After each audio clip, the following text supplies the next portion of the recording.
నెర్లిమర్లకు వస్తానే 2021 జ్ఞాపకం వస్తుంది నాకు.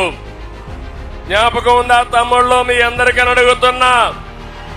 రామతీర్థం, రాముడి తల నరికేసిన సందర్భం. నేను ఆ రోజు ఇక్కడికి వచ్చానా లేదా అని అడుగుతున్నా.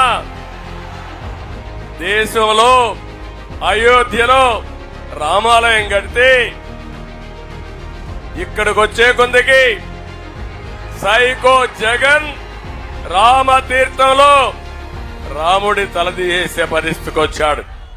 నేను అడుగుతున్నా, మిమ్మల్ని మీరు క్షమిస్తారా అని అడుగుతున్నా, ఉపేక్షిస్తారా అని అడుగుతున్నా, వదిలిపెడతారా అని అడుగుతున్నా, చిత్తుగా ఓడిస్తారా లేదా అని మిమ్మల్ని అడుగుతున్నా.